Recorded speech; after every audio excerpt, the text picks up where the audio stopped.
Okay, today we'll be looking at how simple it is to operate our 200 VA injection system. We currently have it coupled to a load bank that we use to test all of our injection equipment. It's currently connected to a banked number of 100 ohm heating elements, which in this case there's 4 that have been coupled or paralleled together. They're tied back to the injection unit. The injection unit has been turned on, so we're just going to perform the standalone injection feature today. So it is a resistive touchscreen, so it needs a good bit of tapping. We do provide a stylus, of course, but you need to be a little bit firm. And there you go. So, okay, getting into the first menu set there for the test. We'll perform the injection test.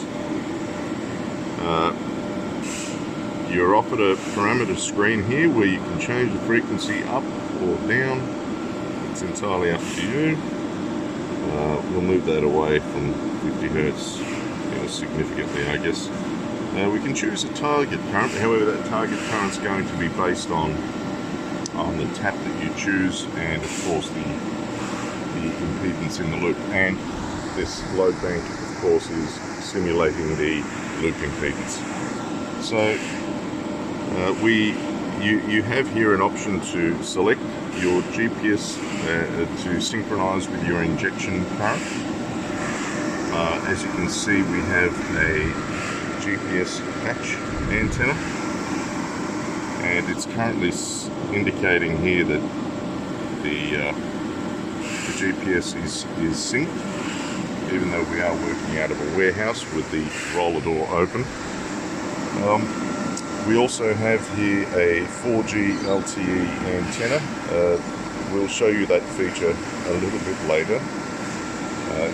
Basically, it enables you to do remote injection, start-stop, and incremental current changes while you're performing your potential profiles and current branch measurements. So let's just start and see how we go. Oh, by the way, we have here a menu, a drop-down menu. Yep, there you go, which shows you the tap selection that is available on this 200 VA unit. However, if you choose the auto, then it will automatically, depending upon what it senses as a loop impedance, it will automatically choose the ideal tap selection. So let's give it a go. We'll see what happens. Let's hit start. Okay, initially the unit performs an induction test, and then once that induction test on the actual injection line, once that's done, it begins to ramp up to the target current if it's able to. So as you can see, the parameters being shown here. So it's showing the selected frequency, injection frequency, showing the rated power, it's showing the impedance that the loop impedance that it's measuring as 25.64 ohms plus some complex number. There we go, output current max out. So what it's saying there is, okay, for the particular tap that we've chosen, the maximum output current is 2.5 amps. I think you can see that there. Okay, even though we've selected 5 amps, it's truncated to the nearest tap selection. So it also shows you GPS coordinates here, and so as you can see here, the power being pushed through this load bank here, or our simulated injection loop, is 164 VA. Okay, so we can change the target current by simply